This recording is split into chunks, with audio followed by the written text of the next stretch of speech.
All right, so as you see, I had asked you to do the Hunger Games chapter 22, and as you read, I needed you to listen and identify one example that supports each of the three themes we have discussed in this novel.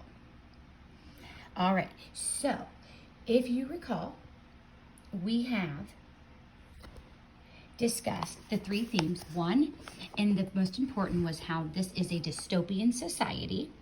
The second one was love and loyalty. And the third one was survival. How are all of those in the novel in massive capacities? So I've modeled chapter 21 for you, what I expect, although you're doing 22.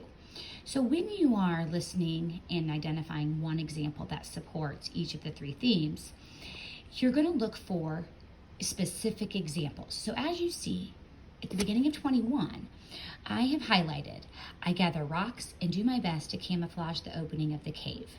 So I knew when I read that's a survival strategy that's supporting the element of survival in the theme, with that theme in the Hunger Games. Now there are a lot of survival ones right now, because obviously that's her main objective, is to survive in the arena.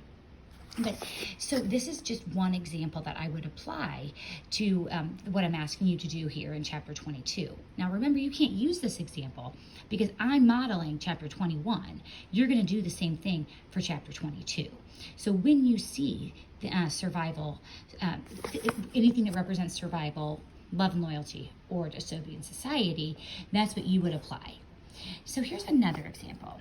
So cold, so bitterly cold tonight, as if the game makers have sent an infusion of frozen air across the arena, which may be exactly what they've done.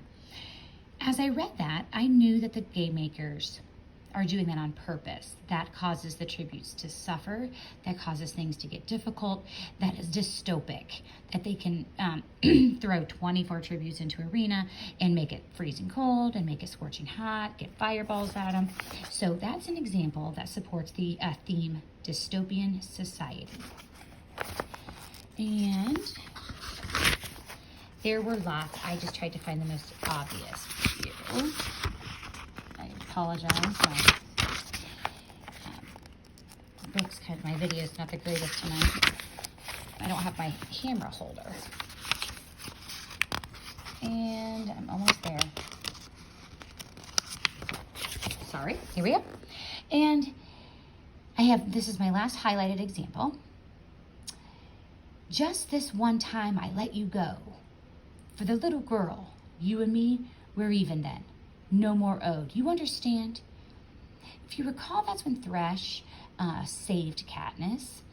And I felt as though this is definitely love and loyalty. And I can justify that by saying, number one, Thresh let Katniss go because of his love and loyalty of Rue. And he very much appreciated Katniss's love and loyalty to her too, or he would have been able to kill her right here and not given her that second chance to get away. So as you can see, I have just given you three examples of those three themes that we have discussed so far in the Hunger Games, but I use chapter 21. You are doing chapter 22. So I'm getting ready to add the expectation, but I wanted you to watch the video first. So the video is going to be posted for you to see, and you'd be watching that before you find your own examples in chapter 22 today. And then you'll apply that to a different task.